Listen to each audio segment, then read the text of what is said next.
Standard 11 chapter number 7 એમાં આપણે જો આગળ વધીએ તો આપણે જે થિયરી જે છે એ શોર્ટમાં આપણે પૂર્ણ કરેલી છે.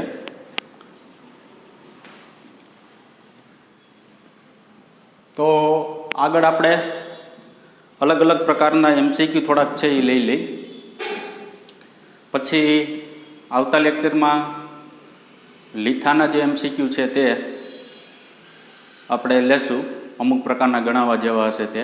બરાબર. તો સૌપ્રથમ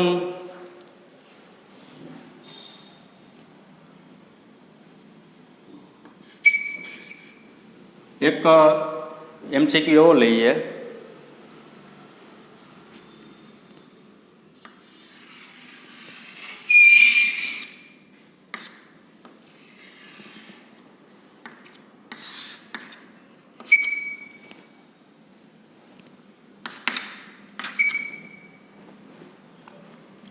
તકતી છે, આ એનું એક કેન્દ્ર છે, કેન્દ્ર તકતી કેપિટલ R ત્રિજ્યાની છે.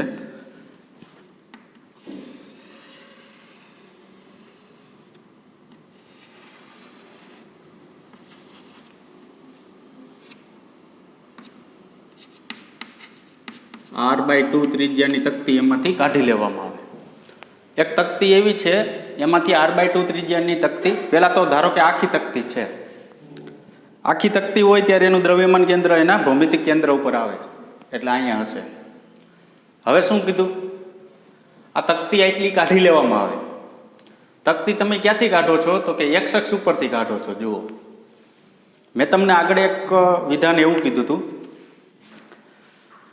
કે કોઈ જગ્યાએ જો કોઈ ભાગ કાઢી લેવામાં આવે, બરાબર, અથવા કોઈ જગ્યાએ દળ ઓછું હોય તો દ્રવ્યમાન કેન્દ્ર જે છે એ કઈ બાજુ હોય છે? વધુ દળ બાજુ હોય છે. તમે જો આ ભાગ કાઢી નાખો અહીંથી ના, બરાબર, તો હવે દ્રવ્યમાન કેન્દ્ર કઈ બાજુ ખસે? ઋણ X અક્ષ તરફ ખસશે. દ્રવ્યમાન કેન્દ્ર જે છે એ કઈ બાજુ ખસે? ઋણ X અક્ષ તરફ ખસે. અત્યારે તો ધારો કે તકતી છે ત્યારે ઉગમ બિંદુ ઉપર દ્રવ્યમાન કેન્દ્ર છે એનું, પણ આ ભાગ કાઢી લ્યો એટલે અહીં દળ ઓછું થઈ ગયું, તો વધુ દળ આ બાજુ છે, તો દ્રવ્યમાન કેન્દ્ર કઈ બાજુ ખસે? ઋણ X અક્ષ તરફ ખસે. એની પહેલાં એક ચોખવટ કરી નાખું. આપણી પાસે આ એક વસ્તુ યાદ રાખવાની છે, રેખીય દળ ઘનતા, પૃષ્ઠ દળ ઘનતા અને કદ દળ ઘનતા. રેખીય દળ ઘનતાને આપણે લેમડા વડે દર્શાવીએ છીએ, પૃષ્ઠ દળ ઘનતાને સિગ્મા વડે, કદ દળ ઘનતા હોય તો રો વડે. રેખીય દળ ઘનતા કોને કહેવાય? તો કે એકમ લંબાઈ દીઠ જે દળ છે એને રેખીય દળ ઘનતા કહેવાય. એકમ ક્ષેત્રફળ દીઠ જે દળ છે એને પૃષ્ઠ દળ ઘનતા. એકમ કદ દીઠ જે દળ છે એને કદ દળ ઘનતા કહેવામાં આવે છે. કોનો ઉપયોગ ક્યારે થાય? કોઈ પદાર્થ એવો હોય કે ખાલી એમાં લંબાઈ જ હોય. ધારો કે ખાલી લંબાઈ હોય એટલે, તો કે ધારો કે સળિયો લઈ લ્યો, તો સળિયામાં ખાલી શું હોય? લંબાઈ. રેખીય ભાગ થયો સળિયો એટલે આમ, એટલે ત્યાં ઉપયોગ કોનો કરવાનો? રેખીય દળ ઘનતાનો. ધારો કે ક્યાંક એવું મળે દ્વિપરિમાણમાં હોય, દ્વિપરિમાણ હોય એટલે બે અક્ષમાં રહેલો હોય, લંબાઈ ગુણ્યા શું મળે? ક્ષેત્રફળ. લંબાઈ ગુણ્યા પહોળાઈ એટલે શું મળે? ક્ષેત્રફળ. પૃષ્ઠ એટલે શું થાય? ક્ષેત્રફળ. ત્યારે કોનો ઉપયોગ કરવાનો? સિગ્માનો. ધારો કે એવું હોય ગોળો છે તો એ ત્રિપરિમાણમાં હોય, જો ત્યારે એમાં કદનો ઉપયોગ થાય, એટલે કદ દળ ઘનતાનો ઉપયોગ થાય, એટલે શું ઉપયોગ થશે? રો. અત્યારે જુઓ તો શું છે પરિસ્થિતિ? તો કે જે તકતી છે ને એ X અને Y બેયમાં ગોઠવાયેલી છે. જો તકતી X અને Y બેયમાં ગોઠવાયેલી હોય તો એમાં પૃષ્ઠ દળ ઘનતાનો ઉપયોગ થાય. શું કામ? તો કે લંબાઈ ગુણ્યા શું આવે? પહોળાઈ જ આવે. એટલે આપણે આ સિગ્માનો ઉપયોગ કરશું. તો આપણે એવું કહી શકાય કે અત્યારે આમાં સમાન પૃષ્ઠ ઘનતા કેટલી છે?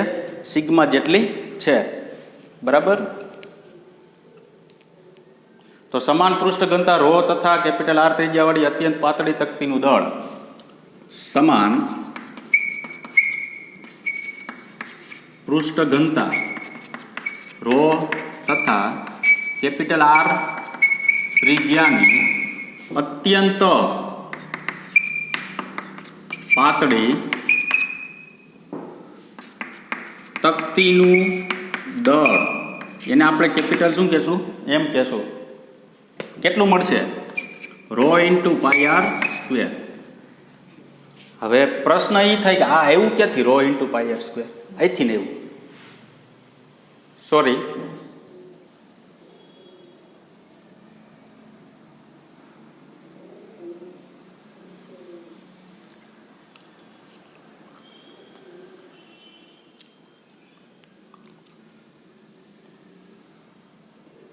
સિગ્મા આવશે, બરાબર.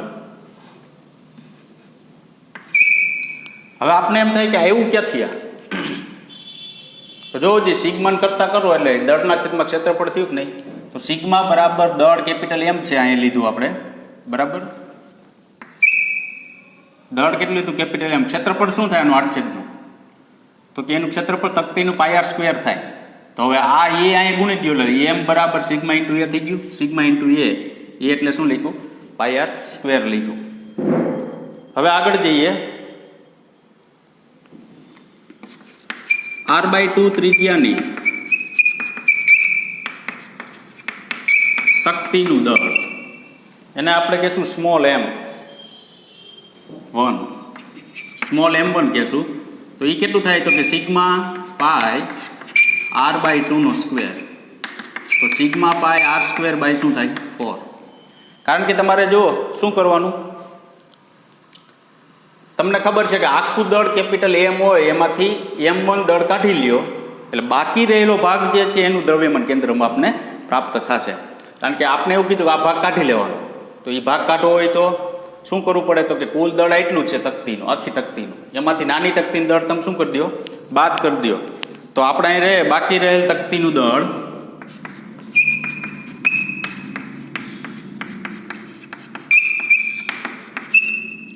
એને સ્મોલ m2 કહેશું. કેપિટલ એમમાંથી m1 શું કરવાનું? બાદ કરવાનું.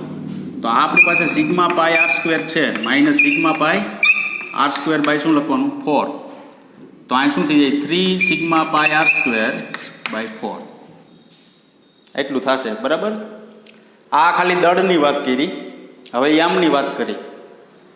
આર ત્રિજ્યાની તકતી હોય તો એના દ્રવ્યમાન કેન્દ્રના યામ કેટલા? તો કે RCM બરાબર 0 0. તમને ખબર છે કે આર ત્રિજ્યા આખી તકતી લ્યો કે એને દ્રવ્યમાન કેન્દ્રના યામ ક્યાં મળે? ઉગમ બિંદુ ઉપર. પછી r/2 ત્રિજ્યા છે એના દ્રવ્યમાન કેન્દ્રના યામ, એને આપણે શું નામ આપશું? R1CM આપશું. એમાં r/2 0 કહેશું. શું કામ r/2 0? કારણ કે જોવો જ x અક્ષ ઉપર છે કેટલા અંતરે એનું દ્રવ્યમાન કેન્દ્ર છે? r/2. y અક્ષ છે નહીં ત્યાં, એટલે એ 0. પછી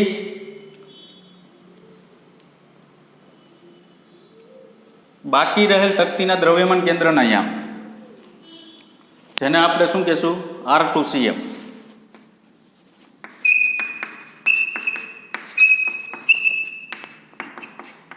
માઇનસ એક્સ ને 0. શું કામ માઇનસ એક્સ લખ્યું? કે બાકી રહેલ ભાગ છે આ ભાગ કાઢી લ્યો તમે એટલે એનું દ્રવ્યમાન કેન્દ્ર બાકી રહેલું ક્યાં મળે તમને? માઇનસ એક્સ અક્ષ ઉપર. હું છેલ્લે કહીશ, તમે અહીંયા એક્સ ધારો તો કંઈ વાંધો નહીં. તો જવાબ તો કેવો આવશે? માઇનસમાં જ આવશે, બરાબર. જો આખી થીમ શું થયું? કુલ દળ લીધું, આનું દળ લીધું, આખામાંથી આનું દળ બાદ કરી લીધું એટલે બાકી રહેલ ભાગનું દળ થયું. પછી શું લીધા? યામ લીધા. કારણ કે દ્વિપરિમાણ છે એટલે સ્થાન સદિશનો ઉપયોગ થાય એટલે m1 r1 m2 r2 નો ઉપયોગ કરવો પડે. આખી તકતીનું દ્રવ્યમાન કેન્દ્ર અહીંયા, આ તકતીનું દ્રવ્યમાન કેન્દ્ર અહીંયા, બાકી રહેલ તકતીનું દ્રવ્યમાન કેન્દ્ર આ રીતના છે. તો આપણી પાસે કુલ દળ કેપિટલ M RCM વેક્ટર બરાબર m1 r1 CM vector plus m2 r2 CM vector.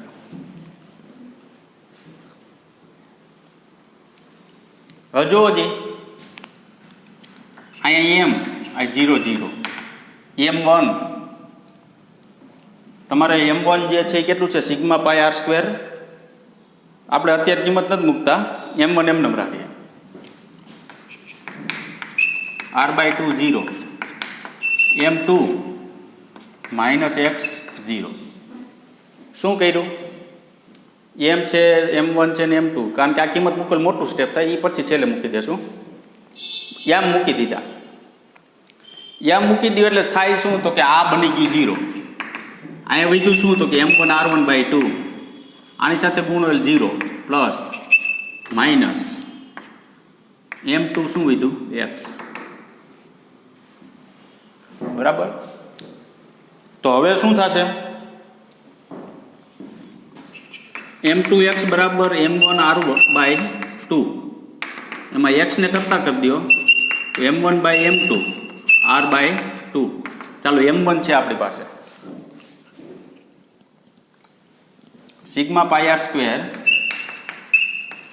By 4 by M2 કેટલું છે 3 sigma pi r² by 4. 4 cancel, sigma pi r એ કેન્સલ, r બાય શું વધ્યું 2, તો r બાય કેટલું મળે 6. તો દ્રવ્યમાન કેન્દ્રને આમ મેળવવો હોય તો x ની જગ્યાએ મૂકી દો 6 r બાય 6 અને શું મળે 0. ઋણ x અક્ષ ઉપર r બાય 6 અંતરે એનું દ્રવ્યમાન કેન્દ્ર તમને પ્રાપ્ત થશે. હવે ધારો કે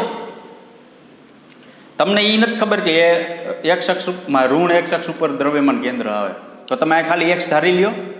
ધારો કે આ માઇનસ આપણે લખ્યા નથી, એ માઇનસ ન લખો ને એટલે અહીંયા પ્લસ થાય. ખ્યાલ આવ્યો? અહીંયા પ્લસ જો થાય ને તો આ માઇનસ થાય, તો ઓટોમેટિક તમને છેલ્લે કેવું રિઝલ્ટ મળશે -r/6 મળશે. એ તમે અહીંયા x ની જગ્યાએ મૂકો તો પાછો આ જ જવાબ આવે, -r/6 જવાબ આવે. ખ્યાલ આવ્યો કે નહીં? બરાબર. આ રીતના આપણે ગણતરી કરવાની છે. તો આ એક સિમ્પલ દાખલો થયો. આ દાખલા કેવી રીતના કીધું, એક તકતીમાંથી એ ભાગ જે છે એ શું કરી લેવાનો, બહાર કાઢી લેવાનો. બાકી રહેલ ભાગનું દ્રવ્યમાન કેન્દ્ર આ પ્રમાણે આપણને પ્રાપ્ત થશે. બરાબર. ચાલો હવે આગળ વધીએ.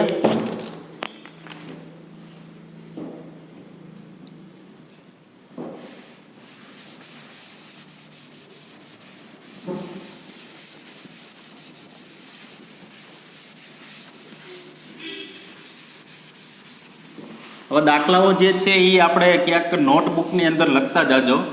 બરાબર. એટલે આપણે ક્યારેક પાછા વાંચવા હોય તો ઉપાધિ ન રહે.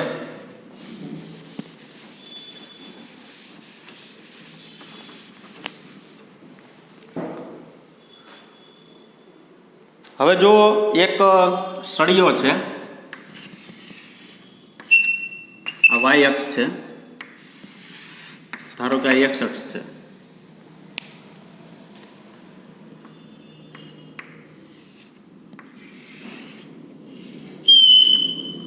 એક સળિયો જે છે x અક્ષ ઉપર સંપત થયેલો છે, એનું દ્રવ્યમાન કેન્દ્ર અહીંયા છે. એની લંબાઈ સળિયાની છે આ 0, એટલે x બરાબર 0 થી x બરાબર l અંતર. જો જી રેખીય દળ ઘનતા આવે, શું કામ? તો કે સળિયાની અંદર ખાલી શું હોય છે, લંબાઈ જ હોય છે, લેમ્બડા. તો આપણે એવું કહેવાય કે સળિયો જે છે એ રેખીય દળ ઘનતા લેમ્બડા ધરાવતો છે. સળિયાની લંબાઈ કેપિટલ L છે, સળિયાનું દળ કેપિટલ કેટલું છે, m છે. હવે ધારો કે આપણે સળિયા ઉપર કેન્દ્રથી x અંતરે dx ખંડ ધારી લઈએ. એક સંકલનવાળું સૂત્ર આવ્યું હતું, એ સૂત્રનો આપણે શું કરવો છે, ઉપયોગ કરવો છે. શું કીધું? સળિયાના એક છેડેથી dx ખંડ, x અંતરે dx ખંડ ધારી લીધો. દ્રવ્યમાન કેન્દ્ર તો એનું અહીંયા ક્યાંક છે જ. બરાબર. તો આપણે એવું કહીએ કે x અંતરે ઉગમ બિંદુથી શું છે, dx ખંડ ધારેલો છે. x અંતરે dx ખંડ, સળિયાની એકમ લંબાઈ દીઠ દળ, સળિયાનું એકમ લંબાઈ દીઠ દળ, એકમ લંબાઈ દીઠ દળ કીધું એટલે, અથવા બીજું ભાષામાં લખવું હોય તો સળિયાની રેખીય દળ ઘનતા. બરાબર. તો લેમ્બડા બરાબર કેટલું થાય, કેપિટલ M ના છેદમાં L. કારણ કે આપણી પાસે કેપિટલ L સળિયાની લંબાઈ છે, કુલ દળ કે સળિયાનું કેટલું ધાર્યું, કેપિટલ M જેટલું ધાર્યું. તો પહેલા સૌ પ્રથમ આપણે જે નાનો ખંડ છે ને એનું દળ લેશું. તો dx ખંડનું દળ કેટલું થાય, dm. dm બરાબર લેમ્બડા ઇન્ટુ શું લખી શકાય, dx. કારણ કે લેમડા એટલે કે રેખીય દળ ઘનતા છે એ સૂક્ષ્મ ખંડ માટે લ્યો તોય ભલે અને સમગ્ર સળિયા માટે લ્યો તોય ભલે, બધા માટે કેવી રહેશે? એ અચળ રહેશે, બરાબર. તો બધા માટે જો અચળ રહે તો ડીએક્સ ખંડનું દળ આપણે કેટલું પ્રાપ્ત થશે? તો ડીએક્સ ખંડનું દળ ડીએમ બરાબર લેમડા ઇન્ટુ ડીએક્સ. તો લેમડા તો ઓલરેડી આપણી પાસે છે જ, m/l ઇન્ટુ શું લખાય? ડીએક્સ. તો આપણી પાસે દળ તો મળ્યું, પણ કોનું મળ્યું? નાના ખંડનું મળ્યું. આપણી પાસે વ્યાખ્યા મુજબ કયા અક્ષ ઉપર સળિયો સંપાત થયેલો છે? તો કે એક્સ અક્ષ ઉપર.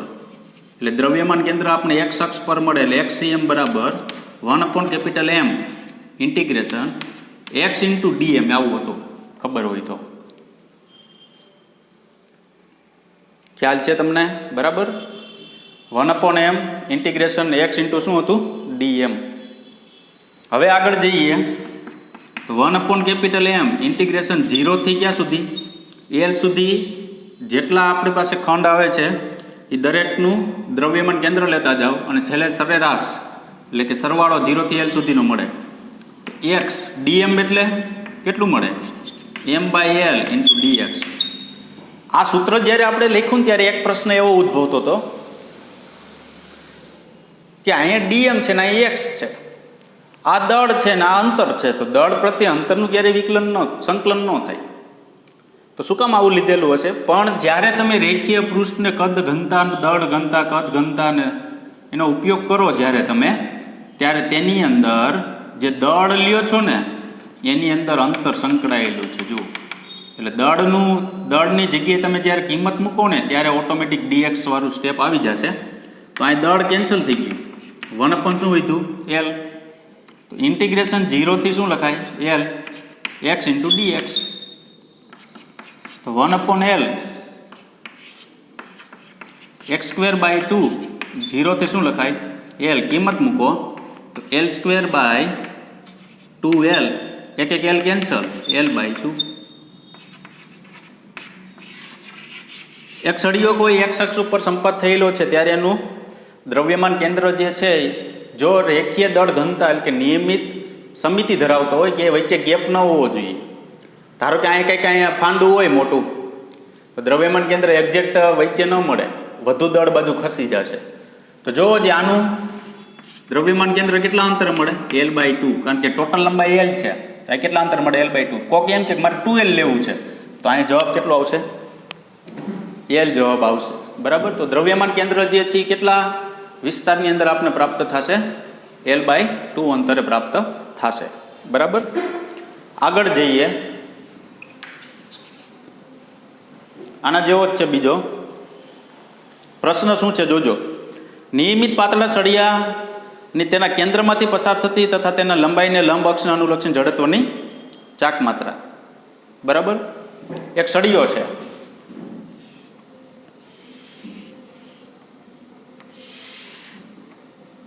આની લંબાઈ કહેવાય x અક્ષ x ડેશ. આ લંબાઈને લંબ અક્ષ કહેવાય y અને y ડેશ. આ અંતર L/2 છે, આ અંતર કેટલું છે? L/2 છે. આ આપણું ઉગમ બિંદુ થાય. હવે શું કરશું? તો કે આપણી પાસે આની જેમ જ સળિયાની કુલ લંબાઈ કેટલી થઈ ગઈ? L થઈ ગઈ. કુલ લંબાઈ કેપિટલ L છે, અહીં સ્મોલ L લીધું એટલે કુલ લંબાઈ અહીં મારે લખવું હોય તો લખી શકાય. કેટલી છે? Small L. હવે હું ઉગમ બિંદુથી x અંતરે dx લંબાઈનો એક ખંડ ધારો. તમને ખબર છે કે સળિયાની લંબાઈને લંબ અક્ષને અનુલક્ષીને જડત્વની ચાક માત્રા કેટલી છે? I બરાબર ml²/12. આવો જવાબ તમારે લઈ આવવાનો છે. આપણે તો અત્યાર સુધી કોષ્ટકની અંદર ડાયરેક્ટ જોયું, પણ ડાયરેક્ટ જે છે એની કંઈક સાબિતી તો હોય ને, ડાયરેક્ટ કંઈથી ઉડીને ન આવે, બરાબર. એટલે અમુકની આપણે સાબિતી દેશું, અમુકનું આપણે ડાયરેક્ટ યાદ રાખશું. તો સળિયાને લંબ અક્ષને અનુલક્ષીને જડત્વની ચાક માત્રા કેટલી? તો કે ml²/12 છે. તો જોવો તો આની જેમ આયલું જવાનું, x અંતરે dx ખંડ છે, તો કે આ સળિયાનું એકમ લંબાઈ દીઠ દળ કેટલું થશે? તો કે લેમડા બરાબર કેપિટલ M બાય શું લખી શકાય? સ્મોલ L લખી શકાય. હવે dx લંબાઈના ખંડનું દળ એને શું કહેશું? dm કહેશું, બરાબર લેમ્બડા ઇન્ટુ શું લખાય? dx. આ જ વસ્તુ થઈ અથવા આ વસ્તુ થઈ, દળને કરતા કરો તો લેમ્બડા ઇન્ટુ લંબાઈ થઈ ગઈ, દળને કરતા કીધું લેમ્બડા ઇન્ટુ શું થઈ ગઈ? લંબાઈ થઈ ગઈ. તો ડી આપણે તો આખા સળિયા માટે લેમ્બડા બરાબર કેપિટલ M અપોન L છે. નાના સળિયા માટે નાના સૂક્ષ્મખંડ માટે કેટલું છે? તો કે dm બરાબર લેમ્બડા ઇન્ટુ dx છે. આની જેમ જ જો લેમ્બડા ઇન્ટુ શું થયું? dx. તો લેમ્બડા તો આપણી પાસે છે ઓલરેડી, એટલે m upon small l into શું લખી શકાય? અહીંયા dx લખી શકાય. બરાબર. હવે y અક્ષને અનુલક્ષીને જડત્વની ચાક માત્રા, y અક્ષને અનુલક્ષીને જડત્વની ચાક માત્રા di, સૂક્ષ્મખંડ માટે જડત્વની ચાક માત્રા di. શું કહેશું? તો કે દળ ગુણ્યા અંતરનો વર્ગ. દળ ગુણ્યા શું લખશું આપણે? અંતરનો વર્ગ. તો જો હજી સૂક્ષ્મ દળ આપણે કેટલું મળ્યું છે? તો capital M upon small l into dx. કેટલા અંતરે સૂક્ષ્મખંડ છે? x અંતરે. એટલે શું લખી શકાય? x નો સ્ક્વેર લખી શકાય. આપણે જો અહીંયા તો શું મેળવવાનું હતું? દ્રવ્યમાન કેન્દ્ર મેળવવાનું હતું. એટલે તમે શું કર્યું? ડાયરેક્ટ આ સૂત્ર હતું આપણી પાસે દ્રવ્યમાન કેન્દ્ર મેળવવા માટે. અહીંયા તો જડત્વની ચાક માત્રા મેળવવી છે. જડત્વની ચાક માત્રા મેળવવી હોય તો સૂક્ષ્મ જડત્વની ચાક માત્રા m/l dx ઇન્ટુ શું મળ્યું? x સ્ક્વેર મળ્યું. હવે કુલ જડત્વની ચાક માત્રા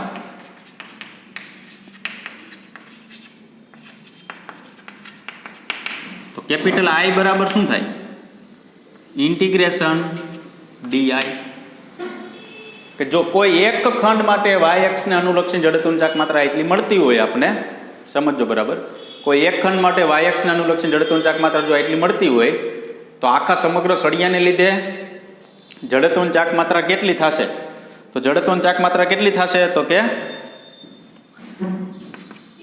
ઇન્ટિગ્રેશન -l/2 થી l/2 m/l dx into x square. લીધું તો યાદ રાખજો, સળિયો અહીંયા ઉગમ બિંદુ તમે ધારેલું છે, તો ઉગમ બિંદુથી ધન x અક્ષ તરફ ધન અંતર લેવું પડે, ઋણ x અક્ષ તરફ ઋણ અંતર લેવું પડે. તો તમારે આખા સળિયા માટે જો લેવું હોય તો કુલ કેટલું થાય? તો કે -l/2, એટલે એટલું અંતર માઇનસમાં છે, એટલું અંતર પ્લસમાં છે. -l/2 થી l/2 m/l ને બહાર લઈ લ્યો. ઇન્ટિગ્રેશન -l/2 થી +l/2 x સ્ક્વેર ઇન્ટુ શું લખાય? dx. તો m/l x³/3 -l/2 થી +l/2. જો l/2 લઈ લેશો ને તો શું થાય ખબર છે? 0 થઈ જાય અહીંયા. શું કામ? તો કે પહેલી અપર લિમિટ મૂકો એટલે પ્લસ, ઓલરેડી માઇનસ તો આવે જ. લોઅર લિમિટ પ્લસમાં મૂકો એટલે 0. અહીં તો શું છે? લોઅર લિમિટ માઇનસમાં મૂકવાની છે. માઇનસમાં મૂકો ને તમે એટલે ઓટોમેટિક શું થઈ જાય? માઇનસ શું થઈ જાય? પ્લસ થઈ જશે. બરાબર. તો m/3l અહીં લખું છું, capital m/3l l³/8 plus l³/8 I બરાબર ml સ્ક્વેર, એક l કેન્સલ થઈ જાય છે કોમન કાઢી, /12 આવું પ્રાપ્ત થશે. બરાબર. ml સ્ક્વેર/12. જો સિમ્પલ છે સાવ, JEE નીટ માટે ઉપયોગી. આપને ખબર હોવી જોઈએ કે કેવી રીતના જડત્વની ચાક માત્રા કોઈની મેળવવી હોય તો આપણે મેળવી શકીએ. બરાબર. તો આ વસ્તુ જે છે એ એવી થઈ કે કોઈ સળિયો છે, એ સળિયાની લંબાઈને લંબ અક્ષને અનુલક્ષીને સળિયો છે ને આમ ફરતો હોય, આમ ચક્રાવર્તનની ત્રિજ્યા લેવી હોય તો k બરાબર દળ નીકળી ગયું √l/√12. આ એના માટે શું થઈ? ચક્રાવર્તનની ત્રિજ્યા થઈ. બરાબર. હવે આગળ વધીએ. આ તો ખબર પડી ગઈ, પૃષ્ઠ માટે લેમડા, એટલે રેખા માટે લેમડા, પૃષ્ઠ માટે દળ, અને રો હોય તો કદ.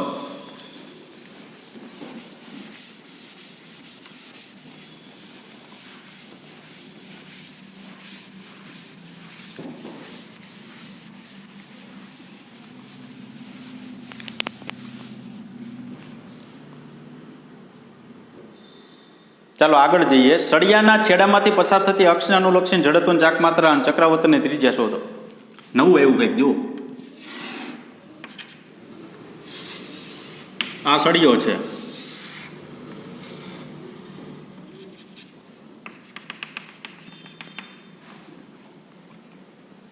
L લંબાઈનો.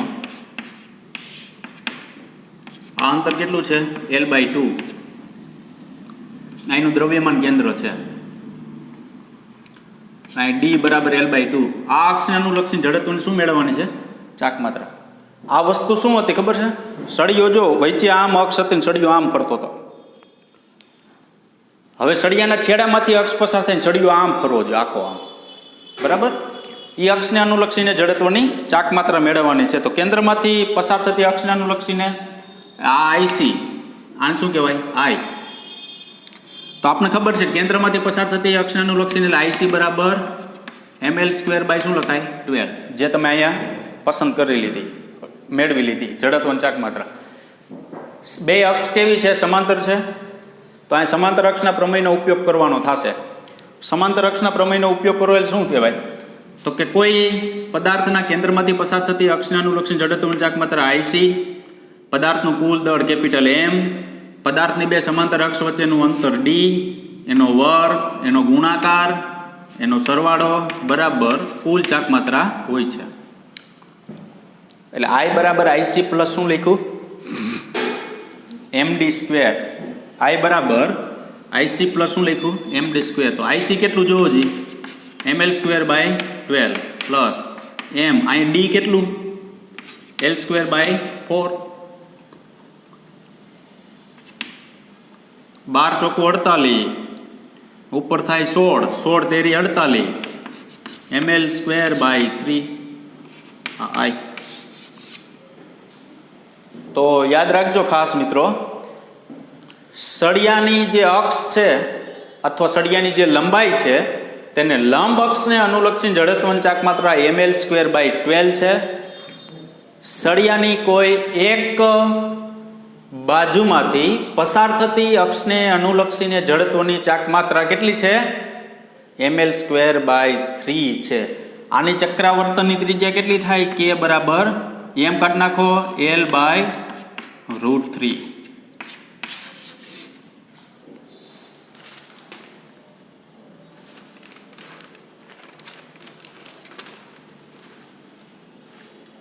ખ્યાલ આવ્યો? બરાબર સમજજો આ વસ્તુ બે.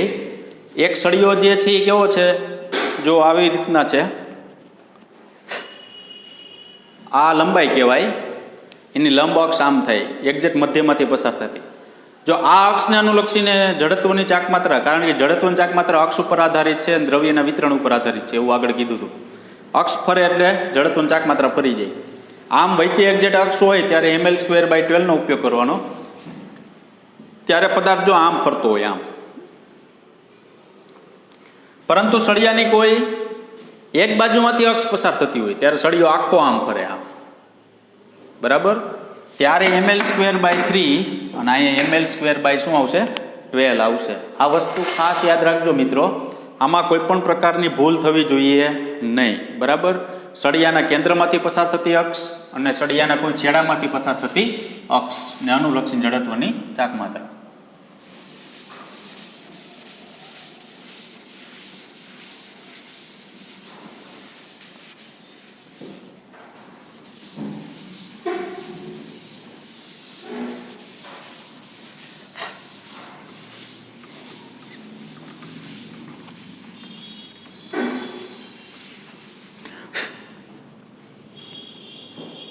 ચાલો આગળ એક નવું છે કંઈક.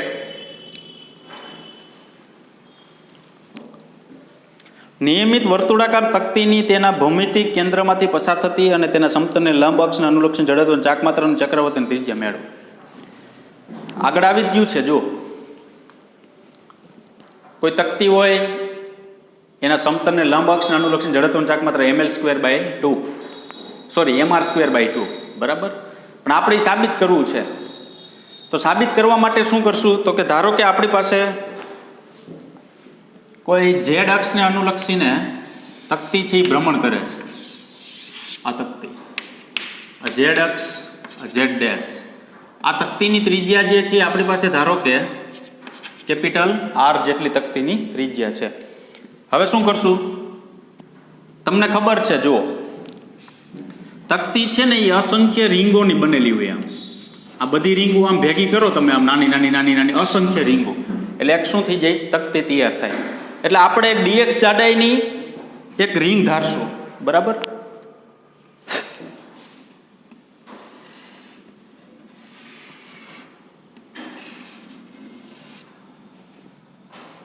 આની જાડાઈ કેટલી છે, ડીએક્સ જેટલી છે, અને કેન્દ્રથી કેટલા અંતરે આપણે ધારશું, એક્સ અંતરે ધારશું. ખ્યાલ આવ્યો? હવે જુઓ જી, એક અહીં નાની રીંગ હોય, અહીંયા મોટી, એનાથી મોટી, એનાથી મોટી, એનાથી મોટી, એનાથી મોટી, એનાથી મોટી, બધી રીંગો અંદર અંદર આમ ફિટ કરી દો એટલે આખી શું તૈયાર થઈ જાય, પ્લેટ તૈયાર થઈ જાય. એટલે આપણે અત્યારે શું કર્યું તો કે કોઈ એક તકતી લીધી, એના સમતલને લંબ એક અક્ષ પસાર કરવામાં આવે છે. આ જે અક્ષ પસાર કરવામાં આવે છે તેના અનુલક્ષીને જડત્વનું શું મેળવવાની છે, ચાકમાત્રા મેળવવાની છે. તો સૌપ્રથમ તકતીનું ક્ષેત્રફળ કેટલું લખાય, πr², દળ કેપિટલ એમ. આખી તકતીનું ક્ષેત્રફળ કેટલું થશે, πr², ને તકતીનું દળ કેટલું થશે, કેપિટલ એમ. તો સિગ્મા બરાબર એમ અપોન શું લખાય, એ. તો એમ અપોન શું લખી શકાય, πr². હવે હું ટૂંકમાં લખું છું, બધું થિયરી નથી લખતો, થિયરીની કાંઈ જરૂર નથી, આપણે શોર્ટમાં પતાવી દેશું. શું કામે, કારણ કે તકતી પોતે હમણાં આગળ આવ્યું હતું. જુઓ, તકતી પોતે છે ને એ દ્વિપરિમાણમાં હોય. તકતી જો પોતે દ્વિપરિમાણમાં હોય તો સિગ્મા બરાબર કેપિટલ એમના છેદમાં શું લખી શકાય, કેપિટલ એ. તો કેપિટલ એ તમે જો લખો એટલે એ શું થયું, ક્ષેત્રફળ થયું. તો ક્ષેત્રફળ થાય તો કેપિટલ એમ અપોન શું લખી શકાય, πr² એવું તમે લખી શકો. આગળ રીંગ જે છે એનું ક્ષેત્રફળ, અંદર જે રીંગ પસંદ કરેલી છે એનું ક્ષેત્રફળ, એને આપણે કહેશું સ્મોલ એ. તો કેટલું થાય જોવો જી, 2πx × dx. કારણ કે રીંગનું ક્ષેત્રફળ તમારે જો લેવું હોય તો રીંગની જાડાઈ, રીંગનો પરીખ, લંબાઈ પરીખ થઈ, જાડાઈ લંબાઈ, પહોળાઈ થઈ, એટલે આ પહોળાઈ કેટલી છે, dx જેટલી. લંબાઈ કેટલી છે, 2πx જેટલી. 2πx × શું લખાય, dx. લંબાઈ ગુણ્યા શું થઈ ગયું, પહોળાઈ થઈ ગયું. હવે દળ કેટલું થશે, સિગ્મા × એ. રીંગનું દળ એમ બરાબર સિગ્મા × શું લખાય, એ. તો સિગ્મા × 2πx × શું લખાય, dx. અને સિગ્મા તમને અહીંયા મળી ગયું છે, કેટલું મળી ગયું છે, m અપોન πr², 2πx × શું લખાય, dx. તો એક પાઈ કેન્સલ થઈ જશે, તો 2m/r² x × શું લખાય, dx. આ શું મળ્યું, દળ. આ dm લખવું હોય તો લખી શકાય. શું કામ, તો કે જે રીંગ છે ને એનું દળ આપણે પ્રાપ્ત થાય છે. હવે આપણે જડત્વનું ચાકમાત્ર મેળવ્યું હોય એટલે સૂક્ષ્મ રીંગ માટે di કહેવાય. તો રીંગનું દ્રવ્યમાન અને રીંગની ત્રિજ્યા, રીંગનું દ્રવ્યમાન એટલે દળ ને રીંગની ત્રિજ્યા એનો શું લખવાનો, સ્ક્વેર. તો રીંગનું દ્રવ્યમાન કેટલું છે, આ મળી ગયું જુઓ, 2m upon capital R², x × શું થયું, dx. અહીંયા અંતર કેટલું, x જેટલું. કેટલા અંતરે છે, x અંતરે, એટલે x નો શું થશે, સ્ક્વેર થશે.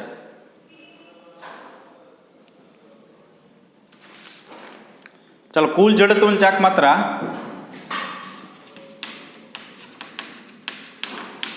કેપિટલ I બરાબર ઇન્ટિગ્રેશન di. 0 થી ક્યાં સુધી, r સુધીમાં જેટલી રીંગો આવે ને એની જડત્વની ચાકમાત્રાનો સરવાળો. 0 થી r સુધીમાં જેટલી રીંગો આવે ને એની જડત્વની ચાકમાત્રાનો શું કરી દેવાનો, સરવાળો કરવાનો. તો આ જે છે ને એ એક રિંગ માટે મળે છે. તો 0 થી r માં જેટલી રિંગ આવે એટલે કુલ સરવાળો i થશે. તો ઇન્ટિગ્રેશન 0 થી r 2m by r square x dx into X square. તો ન જોતું બહાર કાઢી લો. 2m બાય r સ્ક્વેર બહાર કાઢી લઈ. ઇન્ટિગ્રેશન 0 થી r x ક્યુબ ઇન્ટુ શું લખાય dx. તો 2m by r square x raise to 4 sorry હા x રેસ ટુ 4 બાય 4 0 થી શું લખાય r. તો 2m બાય 4r સ્ક્વેર અહીંયા શું લખી શકાય r રેસ ટુ 4 ના 2 કેન્સલ, અહીંયા 2 કેન્સલ, તો 1/2 mr સ્ક્વેર. કે લેવું હોય r બાય √2 લ્યો. કોઈ અક્ષને અનુલક્ષીને આ શું થયું જડત્વની ચાક માત્રા થઈ. ખ્યાલ આવ્યો કે નહીં? બરાબર.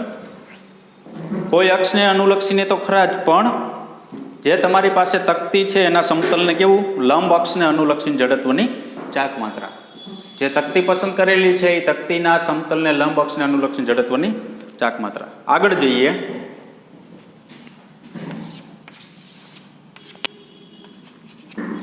બીજું કંઈક છે જુઓ નવું. નિયમિત ઘનતા ધરાવતી તકતીની તેના વ્યાસ સાથે સંપાત થતી કોઈ એક અક્ષને અનુલક્ષીને જડત્વની ચાક માત્રા.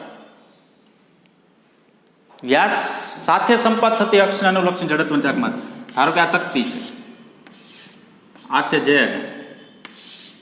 આ છે y, આ છે શું x છે. ધારો કે આથી ઉગમ્ય જો તકતીને લંબ અક્ષ કઈ છે તો કે z અક્ષ છે. તો લંબ અક્ષને અનુલક્ષીને જડત્વની ચાક માત્રા અહીં રહી. એટલે આપણે અહીંયા આવું લખી શકાય.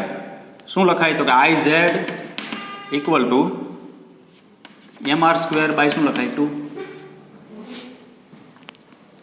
શું કીધું મેં તો કે બે અક્ષ સમાંતર છે x અને y, અને એક અક્ષ કેવી છે લંબ છે. કઈ અક્ષ લંબ છે z. બરાબર. હવે લંબ અક્ષના પ્રમેય પ્રમાણે લંબ અક્ષના પ્રમેય પ્રમાણે શું લખાય તો કે iz equal two ix plus iy. જે બે સમાંતર અક્ષ હોય તેની જડત્વની ચાક માત્રાનો સરવાળો એની લંબ અક્ષની જડત્વની ચાક માત્રા બરાબર હોય છે. તો આ બે તો સરખું જ થાય. જોવો જી, આમ કયો તો વ્યાસ થાય ને આમ કયો તો વ્યાસ થાય. તો અહીં કન્ડિશન આવી થાય ix બરાબર શું થાય iy. શું કામે તો કે લંબ અક્ષ અલગ પડે. તમારી પાસે આમ રિંગ હોય કે તકતી હોય, તમે આમ અક્ષ પસાર કરો તો એ વ્યાસમાંથી થઈ, આમ પસાર કરો તો એ શું થયું વ્યાસમાંથી. તો એની બેને જડત્વની ચાક માત્રા કેવી મળે સમાન. તો અહીં ફાઇનલ રિઝલ્ટ અહીં શું પ્રાપ્ત થશે કે iz બરાબર 2ix આવું પ્રાપ્ત થશે. તો તમારે વ્યાસમાંથી પસાર થતી અક્ષને અનુલક્ષીને જડત્વની ચાક માત્રા જો iz ને કહેવાય કે ix ને, તો કહેવાય ix ને કહેવાય. તો ix ને કરતા કરો iz બાય શું થયું 2. મૂકો કિંમત. તો iz બરાબર શું છે અહીં રહ્યું mr સ્ક્વેર બાય 2 અને 2 આ 4. ચક્રાવર્તનની ત્રિજ્યા પૂછે તો r બાય 2 બે આવી ગયું. જો તકતીના સમતલને લંબ અક્ષને અનુલક્ષીને જડત્વની ચાક માત્રા, તકતીના વ્યાસમાંથી પસાર થતી અક્ષને અનુલક્ષીને જડત્વની ચાક માત્રા. તો આ જે એક્ઝામ્પલ જે છે એ પ્રકારના લીધા કે આપણે ઓલરેડી એક્ઝામ્પલ જે છે ને એ કેમાં આવી ગયા, લંબ અક્ષના પ્રમેયનો ઉપયોગ આવી ગયો, સમાંતર અક્ષના પ્રમેયનો ઉપયોગ આવી ગયો, સંકલનવાળા સૂત્રનો ઉપયોગ આવી ગયો, દ્રવ્યમાન કેન્દ્રવાળા સૂત્રનો ઉપયોગ આવી ગયો. જે મેઇન જે વસ્તુ જે હતી મોટાભાગના સૂત્રનો ઉપયોગ આવી ગયો. બાકી ટોર્કનો ઉપયોગ તો તમે બધી જગ્યાએ મોટાભાગની જગ્યાએ તમે ટોર્કનો ઉપયોગ કરો જ છો. બરાબર. એટલે ટોર્કનો જે ઉપયોગ કરો છો ને એ તમે ઓલરેડી જો ચુંબકમાં કર્યો, વિદ્યુતની અંદર કર્યો, કે ડાયપોલ મૂકવામાં આવે, ચુંબકને બાહ્ય ચુંબકીય ક્ષેત્ર મૂકવામાં આવે, બધી જગ્યાએ ટોર્કનો ઉપયોગ થાય છે. એ ટોર્ક માટે તો તમે વધારે વાકેફ છો બધા વિદ્યાર્થી મિત્રો. તો આ જે નવી વસ્તુ જે છે ને એ આપણે ખ્યાલ આવી જોઈએ. કારણ કે આપણે તો શું છે કોષ્ટક આપણે આપી દીધું કેમાં બુકની અંદર, પણ કેવી રીતના કઈ વસ્તુ આપણને મળે કે જડત્વની ચાક માત્રા છે એ કઈ રીતના મળે, ચક્રાવર્તન ત્રિજ્યા કઈ રીતના મળે, કેવો પદાર્થ હોય ને કઈ રીતના જડત્વની ચાક માત્રા, ક્યારે સમાંતર અક્ષના પ્રમેયનો ઉપયોગ કરવો, ક્યારે લંબ અક્ષના પ્રમેયનો ઉપયોગ કરવો, આવી બધી વસ્તુ જો આપણે ખબર પડી જાય તો આપણે લગભગ ક્યાંય આપણે પ્રોબ્લેમ થશે નહીં. બરાબર. હવે છેલ્લો એક દાખલો છે, આપણે એ ગણી નાખીએ.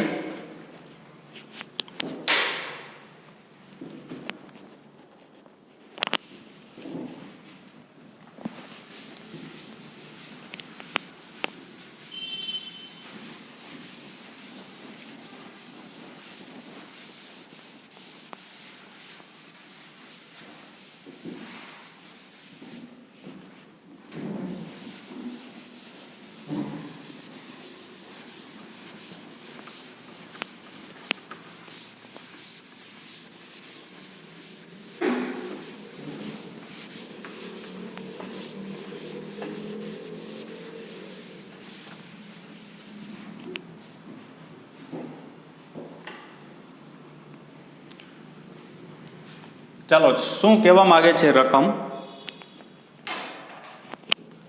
કેપિટલ આર ત્રિજ્યા અને કેપિટલ દળ એમ દળ વાળી લીસી તકતીને ફરતે દોરી વીંટાળેલી છે. તેને મુક્ત છેડા સ્મોલ એમ દળવાળો પદાર્થ લટકાવવામાં આવેલ છે. પદાર્થને નીચે ઉતરવા દેવામાં આવે છે તો તકતીનો કોણીય પ્રવેગ આલ્ફા મેળવો. એક તકતી છે, એને શું કરેલું છે? દોરી વીંટાયેલી છે. તકતીનું દળ કેપિટલ એમ છે, તકતીની ત્રિજ્યા છે એ કેપિટલ આર છે. એ દોરી સાથે સ્મોલ એમ દળનો પદાર્થ લટકાવેલો છે. અને દોરી છે ને એ કેવી આવે છે? આમ નીચે આવે, કારણ કે દળ લટકાવો એટલે તકતી ફરશે એટલે ઉપરથી કેવું આવશે? નીચે આવશે. તો આમ નીચે આવે છે. જ્યારે નીચે આવે તે દરમિયાન એનો કોણીય પ્રવેગ મેળવવાનો છે. તો કોણીય પ્રવેગ આપણે શું કહેશું? આલ્ફા કહેશું. આ જે કોણીય પ્રવેગનું સૂત્ર આપણને મળશે, યાદ રાખજો બરાબર. આ જે કોણીય પ્રવેગનું સૂત્ર આપને મળશે, એ સૂત્રનો ઉપયોગ તમે ડાયરેક્ટ બીજા MCQ ગણવા માટે કરી શકશો. એનો મતલબ શું? કે તમને એમ કહે કે એક તકતીની ત્રિજ્યા 2 મીટર છે, એનું દળ છે 2 કિલોગ્રામ, અને એની ફરતે દોરી વીંટાયેલી છે દળ રહિત, અને દોરી સાથે કેપિટલ સ્મોલ એમ દળ, એટલે કે ધારો કે 5 કિલોગ્રામ દળનો પદાર્થ લટકાવેલો છે, તો દોરી ઉપરથી નીચે તરફ આવે છે, તો એનો કોણીય પ્રવેગ કેટલો? તો લાસ્ટ જે સૂત્ર તમને પ્રાપ્ત થાય ને, સૂત્રની અંદર તમારે ખાલી કિંમત જ મૂકવાની. એટલે સૂત્ર તમને આવડવું જોઈએ. અહીંયા તો આપણે સૂત્રની શું કરીએ છીએ? સાબિતી કરીએ છીએ. પરંતુ સૂત્ર જો તમને આવડતું હોય ને તો તમે સૂત્રની અંદર ડાયરેક્ટ શું મૂકી શકો? કિંમત મૂકી શકો. બરાબર. જો સૂત્રની અંદર ડાયરેક્ટ તમે કિંમત મૂકશો ને તો તમે ડાયરેક્ટ જવાબ પ્રાપ્ત કરી શકશો. નહીંતર શું થાય? આખું તમારે વિચારવું પડે અને આખો દાખલો ગણવો પડે ને છેલ્લે પ્રવેગ મળે ને એની અંદર તમે મૂકો એટલે ટાઈમ આપણો વેસ્ટ થઈ જાય. અડધી કલાક જેવો ટાઈમ વયો જાય. બરાબર. તો પહેલાં તો આપણે જોઈએ શું આપેલું છે. આવું કંઈક આપેલું છે. આ ગરગડી એટલે કે તકતી છે, એની ત્રિજ્યા કેપિટલ આર છે.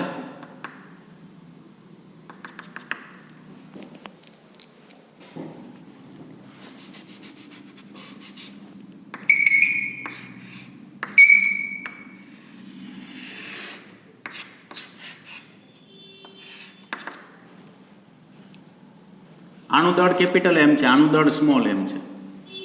હવે અહીંયા તણાવ બળ લાગતું હોય, અહીંયા ઉપર તરફ તણાવ બળ, અહીંયા નીચે શું લાગતું હોય? mg. બરાબર. લટકાવેલ પદાર્થનું રેખીય ગતિનું સમીકરણ, લટકાવેલ પદાર્થનું રેખીય ગતિનું સમીકરણ ma બરાબર mg માઇનસ ટી. ma બરાબર mg માઇનસ શું લખાય? ટી. તો ટી બરાબર mg માઇનસ ma, એમાંથી m કોમન નીકળે, g માઇનસ શું લખાય? a. આ કેપિટલ શું થયું? ટી. તકતી પર લાગતું ટોર્ક,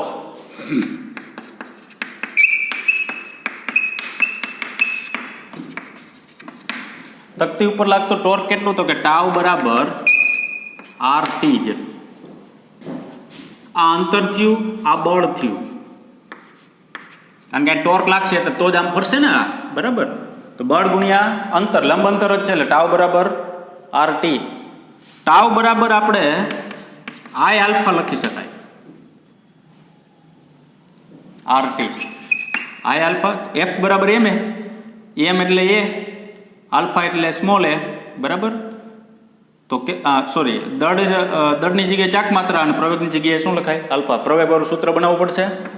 તો આલ્ફા બરાબર આરટીના છેદમાં શું લખ્યું આપણે? કેપિટલ આઈ લખ્યું. તો આલ્ફા બરાબર આરટીના છેદમાં કેપિટલ આઈ. એમાં તણાવ બળ આપણી પાસે ઓલરેડી છે આર. તણાવ બળ કેટલું છે અહીં? સ્મોલ એમ સ્મોલ જી માઇનસ સ્મોલ એમ સ્મોલ એ અપોન કેપિટલ શું લખાય? આઈ. તકતી માટે જડત્વની ચાક માત્રા લખવું હોય તો mr²/2. પ્રશ્ન એ ઉદ્ભવશે કે mr²/2 છે ને mr²/4 છે કર્યો, કારણ કે આની ધરી જો આમ હોય ને તો જ આમ ફરી શકે. ટૂંકમાં અક્ષ જે છે એ કેન્દ્રમાંથી પસાર થવી જોઈએ અને જે તકતી છે એના સમતલને કેવી હોવી જોઈએ? લંબ હોવી જોઈએ. તો જ આમ શું કરી શકે? ભ્રમણ કરી શકે, બરાબર. નહીતર શું થાય? આમ હોય તો ધરી તો એ આમ ભ્રમણ કરે, બરાબર. એટલે mr² શું લખ્યું? 2. એક આર છે એ આપણા માટે કેન્સલ થઈ જશે. તો કેન્સલ થઈ જાય શું થાય? છેદનો છેદ અંશમાં, એટલે 2m જી માઇનસ એ ના છેદમાં m ઇન્ટુ આર, આવું લખી શકાય. હવે આપણી પાસે પ્રવેગ એ બરાબર આર આલ્ફા. તમને ખબર હોય તો વી, આ ક્યાંથી એવું સૂત્ર? વી બરાબર તમે આર ઓમેગા આવું લખો કે નહીં? તો અહીંયા લખો પ્રવેગ આર એમનમ અને અહીંયા આલ્ફા. કારણ કે આપણે આવા સૂત્રનો ઉપયોગ જે છે એ એક આ ચેપ્ટરના સ્વાધ્યાયનો જે દાખલો છે ને એની અંદર આવી ગયો. એ બરાબર આર આલ્ફા. એ બરાબર શું લખ્યું? સ્મોલ કેપિટલ આર આલ્ફા પરથી. તો શું કરશું આપણે? કેપિટલ એની જગ્યાએ આપણે કિંમત મૂકશું. ચાલો કિંમત મૂકીએ તો શું થાય? તો આલ્ફા બરાબર અહીંયા શું છે જુઓ જી, 2mg/mr માઇનસ 2m એની જગ્યાએ લખી આર આલ્ફા છેદમાં mr.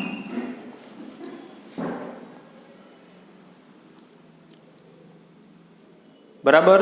હવે એમાં શું કરશું?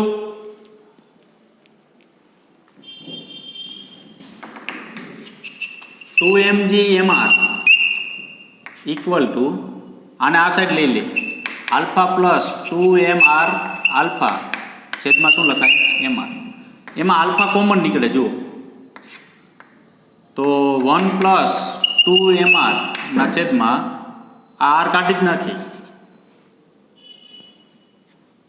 કેપિટલ શું વધે? એમ વધે. 2mg ના છેદમાં mr. 2mg ના છેદમાં mr.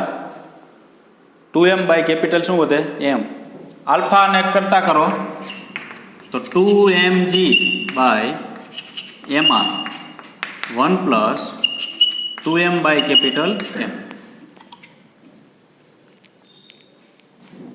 બરાબર.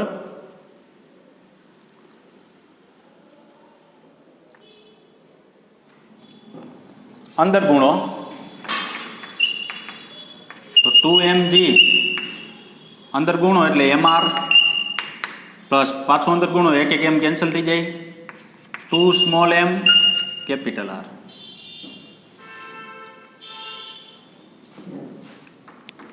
આલ્ફા બરાબર mg mr/2 plus small mr. છેદનો છેદ અંશમાં જવા દો લસા લઈને, બરાબર. એટલે એના જેવું સ્ટેપ થઈ જશે. કેપિટલ આર આમાંથી કોમન કાઢી લ્યો. આલ્ફા બરાબર mg કેપિટલ આર કોમન કાઢો, small m plus capital m/2.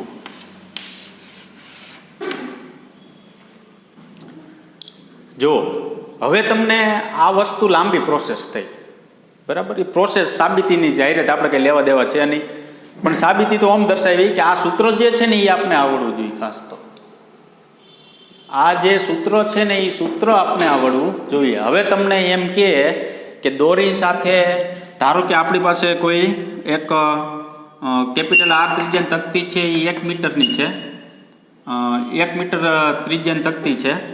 તકતીનું દળ જે છે એ 2 કિલોગ્રામ છે અને એની સાથે દોરી સાથે જે પદાર્થ લટકાવેલો છે એ ધારો કે 4 કિલોગ્રામનો છે. તો હવે દોરીમાં ઉદ્ભવતો કોણીય પ્રવેગ કેટલો આલ્ફા?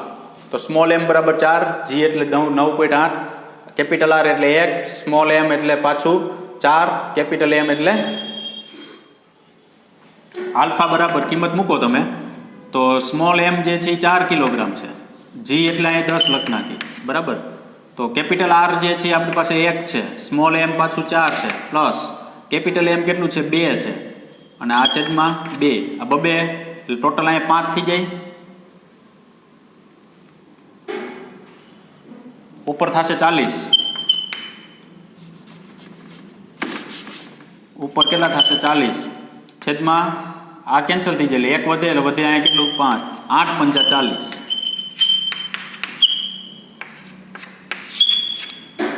દોરીમાં ઉદ્ભવતો કોણીય પ્રવેગ જે છે કેટલો પ્રાપ્ત થશે?